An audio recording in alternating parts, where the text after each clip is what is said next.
We built the pyramids in Rome, and the Numidians aren't putting up much of a fight against our Hastati sprites. I mean, Hastati, and I don't even know where the Babylonian armies are at this point, but we're going to keep this thing going. Hey there, Legion, it's Hadrian. Thank you for being here. Let's play some more Old World in our early access series. So, yeah, we're generally kicking butt in all directions at the moment. I'm going to go through my remaining orders for this turn and just continue to see what kind of progress we can make against these guys. We have a city site that we can definitely take control of. You know, it's interesting that right now it's saying that this is a Roman city site, even though we haven't actually claimed it. So there are some different, based on the nature of the hovel that you are populating, that you're turning into a city, there are some different things that can happen. If it's a barbarian hovel, what you'll see is generally a countdown that will say, hey, in a certain number of years, this will, okay,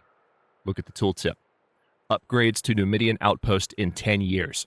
So generally speaking, when you clear these, you have to take them in a certain amount of time, or they will change back into either barbarian or tribal hovels. So right now, I suppose what they have in the game is that when you conquer a tribal hovel, it becomes a Rome city site. Now, if you conquer a barbarian hovel, it doesn't say Rome here. It says city site hovel, and it has in parentheses the countdown literally right next to it. It's not doing that here. Now, it might have that there because I have a Roman unit, literally in the city. It might be doing that, but I'm not 100% sure. Let's just go through our units and see what else we can get away with here. So we have some barbarians that we are having to deal with in Beneventum. Shouldn't be too big of a problem. Let's go ahead and position some units to do some defense. These spearmen should really be first in line. So we're going to move you, let's say, here. And if I'm not mistaken, that is going to completely eliminate them. Yep, there we go. And then we'll move you here. You here. This is consuming a few orders, but it's okay. Okay. We're going to throw a little bit. We're going to stab a little bit. And then we are going to eliminate a little bit. Now, I think it might be worth scouting down in this direction to see if there's a camp that they came from in that fog of war. I doubt it. I think they came all the way down from this camp. I think they came all the way up through here to attack.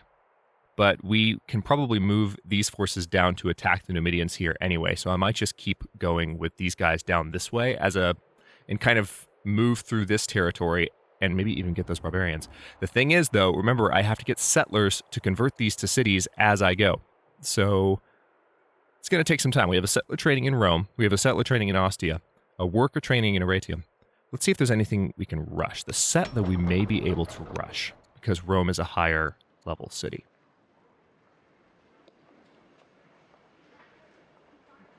Okay. So we can't hurry the settler. Why?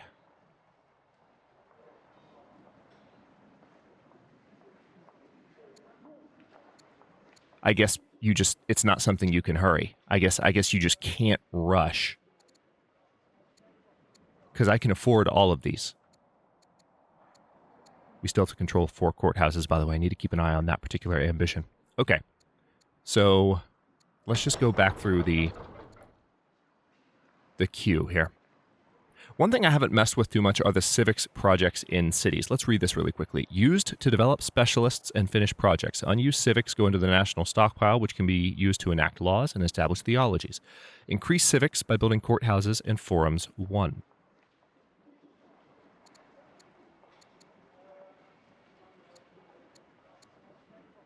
So if I complete this project, this is a 5-year project that leads to Treasury 2. This makes it sound like it's a building. It's not a building in the same sense, but it might be. It may be that there are things you pick from the civics project list that go into the central area of the city, the main city tile, in the same way that you build specific buildings in districts in Civ 6. That's pure conjecture. I'm still working through these systems for the first time. You guys can be welcome to share your comments below and kind of let me know what you've found on the game so far, both in your playthrough and in watching other streamers play. I appreciate the feedback for sure. Although, remember, I'm getting a lot of suggestions in the comments. Remember that I'm still learning this as I go. I'm not trying to present this playthrough as a, here's how to play Old World. Here's me being excellent at Old World. No. This is my first time playing through it. I've done a little bit of offline play, but you're watching me experience most of these systems for the first time. So, for instance, somebody told me that my economy is whack right now. Of course it's whack. I'm trying to balance a lot of different, goals at the particular moment. So I'll figure out how to kind of make that more efficient as time goes on. But for now, I'm curious about civics. Now these, I've looked at festival before because we know that reduces discontent. And it looks like if I run council, that provides additional civics. Is that permanent? That 60% bonus, is that permanent for this city? Because that seems OP. Like if I were to just run that, it can't be permanent. It has to wear off at some point, but it's not telling me that. Okay, so anyway, I'm going to go ahead and run, let's say another worker here, because we need one more in this area, I think. Antium also needs a production project. We probably need another specialist here. Speaking of resources, let's see what we can produce more of. Do I have a lumber mill here? I do. Let's go ahead and put a specialist in at the lumber mill to help with our lumber production. Spendthrift. Reports from the school where your child Sulpicia receives rhetoric training paint a disappointing picture. It seems Sulpicia has spent all of her allowance and is cheating classmates out of their money. So much for her education in banking and commerce. So she's become careless. She must work harder. Or she has the full support of the throne. Wow. So we'll literally give her more money. So what is careless? So it means she's a less effective governor, basically. She must work harder at her training. Yeah, well, let's try and get her to be a little bit more judicious. Okay. I feel like our food income is pretty good, but we haven't focused too much on. It's also the option to build a shrine of Vulcan in Rome. We built this is a shrine of Mars, and we've got garrison here. Shrine of Vulcan would take, so it actually takes away one of my orders every year to build one of these, but I get culture per year for it. I like the idea of making Rome a more cultured city. For now, let's get a farm built here. I'm out of orders actually, so I can't give that order that turn, but that's okay. That is okay. Let's end the year. And we have some settlers training up. Ooh, interesting. What's happening over here? Carthage is fighting the Scythians. Now that Duke Caeso Fabius has completed his study, look at him. How shall he contribute to the court? What role best suits Caeso? So he's no longer a tactics student. We can make him a commander or a tactician. A brave and clever military mind. So if we made him a tactician, he would have additional reveal range, which we talked about earlier in the series. Not quite sure whether that's talking about sight range or the range at which you actually discover units that might be hidden. Slightly different meanings there to be interpreted. No extra unit consumption costs when outside borders. Okay, so units have additional maintenance when they're outside borders. Good to know, because I have a lot of my units outside borders right now. And all units gain a 10% critical chance. Can serve as a general or a spy master. Hey. I don't think we have the research in place that allows us to have spy masters yet, but that would be cool. And that would provide additional courage and wisdom for a global science and tactical boost. Or we can make him a commander, which would provide additional courage and discipline. 10 XP per year for idle units, plus 1 fatigue limit. All cities can hurry production with population.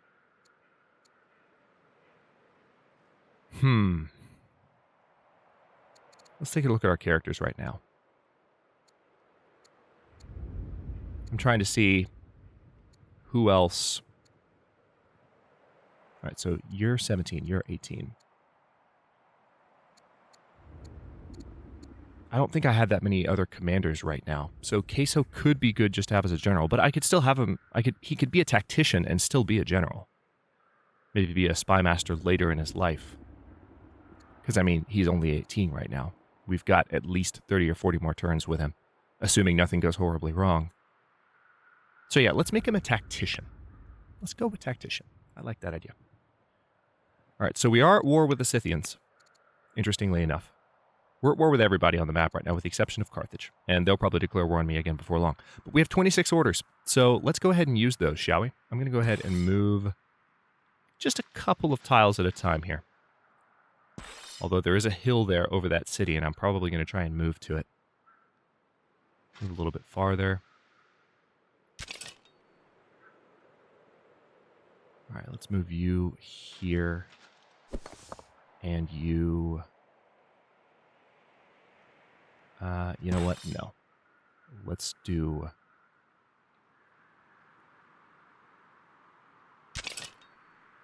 Let's put you atop the hill. Because those are definitely mounted units. And can I attack? I can attack. Perfect. So you can move to the very edge of your movement range and still attack, which I really like. Seems that way, anyway.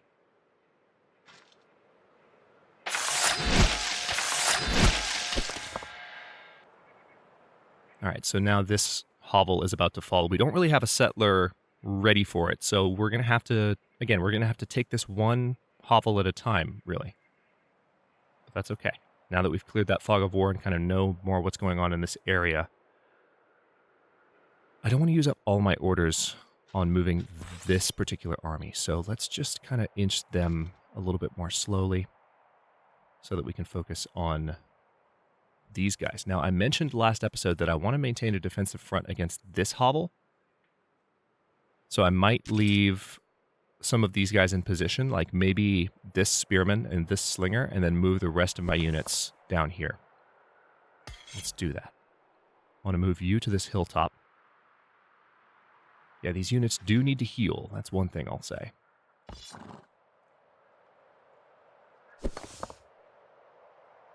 Starting to run low. Okay, there we go. Now we're seeing the normal city site because we no longer occupy it. So if we keep a unit there, that's the answer. If we keep a unit there, then it doesn't regenerate. So I have to have a unit stationed there kind of as a garrison to maintain it. Otherwise, unoccupied, it becomes barbarian or Numidian in 10 years. That is good to know. I don't know if it's still... See, that's what's interesting, is that well, we did pass a turn, and it still says 10 years. So that's what I was just about to say is interesting. I wasn't sure, because the timer was still showing, even when we had a unit there. Wasn't sure whether or not that actually had an effect, but it clearly does, because the timer didn't change. It still says 10 years. So that explains that pretty damn well. I'm going to move this slinger into the hovel so that we can continue to have that locked down. And yeah, I think we will leave... We'll take the Hastati down here. This is going to take all the rest of my orders. So,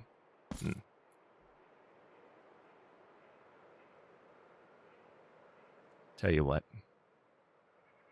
Yeah, I'm not in love with this, but it's okay. Let's go ahead and use the rest of those. Master Oration. In a recent visit to the Academy of Rhetorics, you attend a debate in which your child, Prince Faustus Fabius, participates. His skill is tremendous, and you have heard nothing but praise. Perhaps the time has come for Prince Faustus Fabius to choose a calling. So he can say politics, or he can say justice. So he can be an orator, which means he can raise improvements. All cities that are friendly, that have a friendly familial relation, I think that's what that means. Give me 2 additional orders per turn. Nice. Can serve as a governor or ambassador.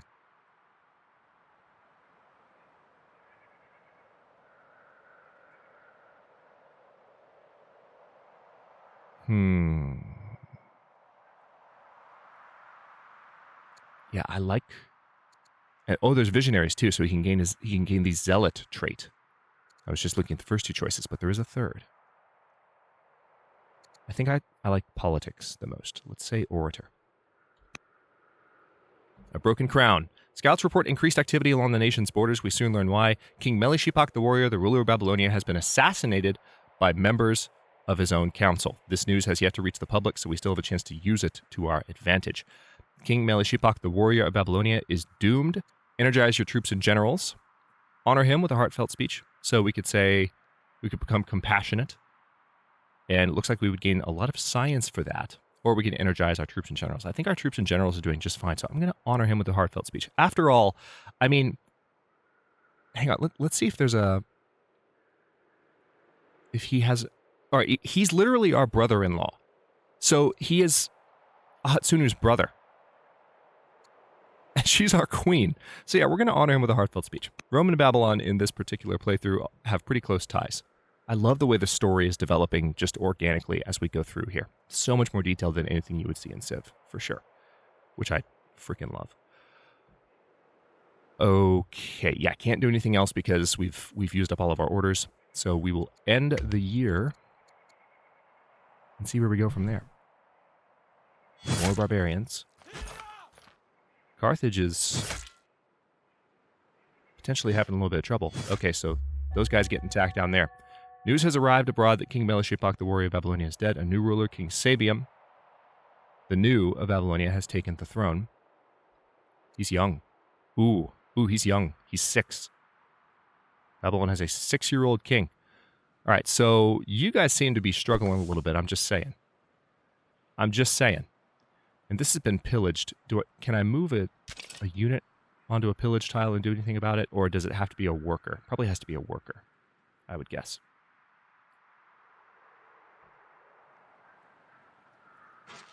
Let's find out. Yeah, has to be a worker. Of course it does. All right, well, let's back Carthage up a little bit here using our slinger. We can gain some easy experience just by knocking out some of these guys. First of all, we're going to take you guys out. And that should be the end of them. There we go. And I could technically attack these guys too, do a little bit of damage to them. I don't know why I'm helping Carthage, but they're one of the units that's potentially kind of... They're inadvertently helping us, and so I don't want that unit to suffer too much. It's kind of working to my advantage at the moment. So, oh wow, they have a lot of units down here. We have 24 orders though, so we can counterattack as needed. This is a very powerful unit, by the way. Can I just point that out? Okay, I'm going to move you to this hilltop.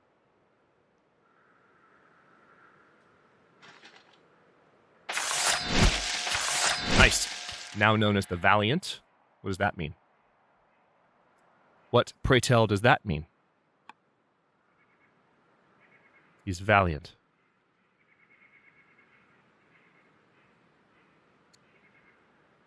I guess that just gives me additional legitimacy per turn. Yeah, legitimacy when it's active, there we go, is additional 30, and then it gives me 15 additional just for the entire, I think, as a legacy. So when you gain legitimacy, you not only gain legitimacy per character, but you also kind of gain it, from what I can tell so far, still learning, again, but from what I can tell so far, you kind of gain it per empire as well. So you have a legacy legitimacy that your descendants will also be able to take advantage of, which is pretty cool. So unless, of course, someone takes the throne that's not a direct descendant, and then maybe you won't get the legacy legitimacy anymore. That could be interesting. Look at all the relatives. He's got a lot of relatives. That's cool. His father was Romulus, who's now dead. Okay, so I think I can attack with you. Oh, no, I can't. Oh, because I already did attack. That's the unit that I killed the first one with. So I can move this chariot down here, though. And the chariot can do a good amount of damage. How much damage can you do?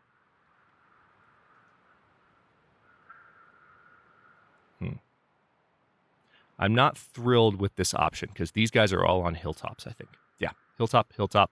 So they would all have the advantage in combat. The question is, do I move these forces down here and potentially let Numidian forces from over here hit me a little bit harder? Maybe the best thing to do, here's what I'm going to do. Let's move... This is going to be a little bit risky because I don't want to lose any units. But let's move you down here and have you go ahead and hit these guys. We're going to move you as well. Or should we move you? Oh yeah, we should absolutely move you. So let's move our spearmen down. Have them finish those guys off immediately.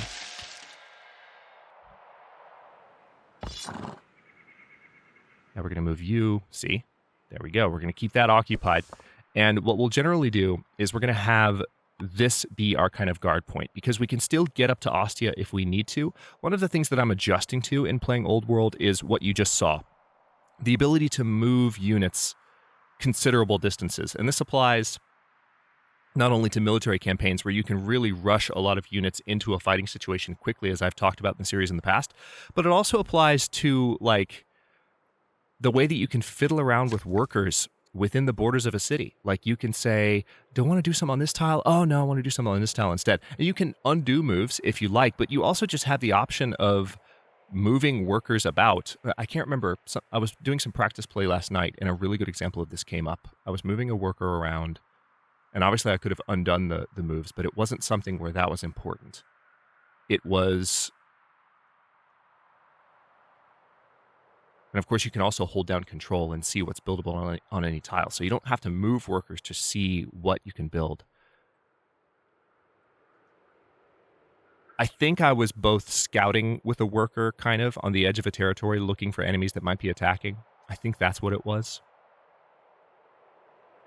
I can't remember now. Man, I wish I had like written down or made a note of, or just I wish I could better remember. But the point is that having this order system allows you a lot more flexibility than we've had in the past. You know, units can do multiple things per turn, where we're accustomed really only to them doing one or two, like one thing per turn, maybe two if there are certain abilities like in Civ that you can use that for. So let's see, let's move you to this pillaged tile, and we'll have you repair the farm. It consumes 10, and let's have you do the same. That leaves us with one order, and we'll repair the mine. Perfect. So not a lot left to do this turn, but we can choose production in our cities.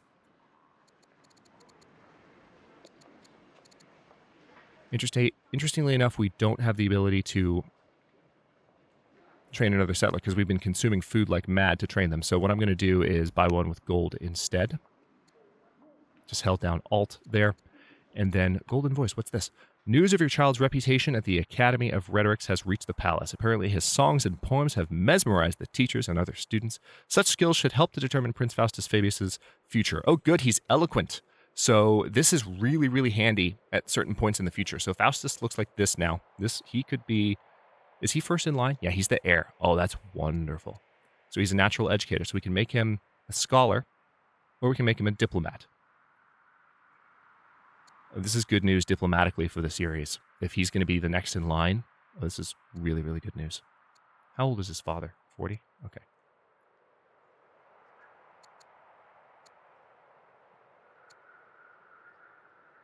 Yep, let's make him an ambassador. I think we have, of course we have Ambassador Rhea Fabia as well, but I think we have one of our kids that's also trained as an ambassador. We've got a lot of children, so it's starting to get hard to keep track, but let's take a quick look. Of course, he's not an ambassador right now, but he's a diplomat archetype, and I think we have someone else that's a diplomat archetype, if I'm not mistaken.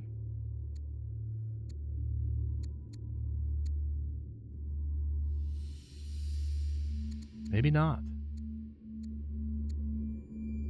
Yeah, so far it's just Faustus. Well, that's good. I'll take it. I might be thinking about something I did in my practice game last night. Okay, so Prince Faustus Fabius returns. The past few years have not been easy, but your child Faustus has grown and prospered. He returns to you now as a confident adult, eager to play a part in the fate of Rome. Tonight, the capital celebrates, so we can mint a celebratory coin with this likeness, or we can throw a homecoming feast for the nobility. I like the idea of giving Rome a huge culture boost, so let's do that. Player truce. An envoy from the Babylonians arrives at court and makes an offer to end the war. You know what? Let's do it, because I want to finish off the Numidians. Let's end this. I want to take all these Numidian city sites and not worry about the Babylonians for a little while, so that's kind of freaking perfect. All right. Ramparts gives us a chancellor. I pretty much want to go straight for that. We also have the option to research steel or coinage. Yeah, I want the ability to have a chancellor, so let's go ahead and research that.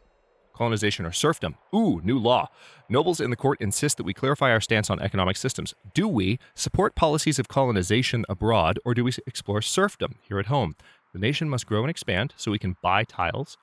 Our people should work on their own lands, which would grant farms additional output. Oh, I didn't mean to pick that. I meant to middle click that, but you know what? That's what I was leaning toward anyway.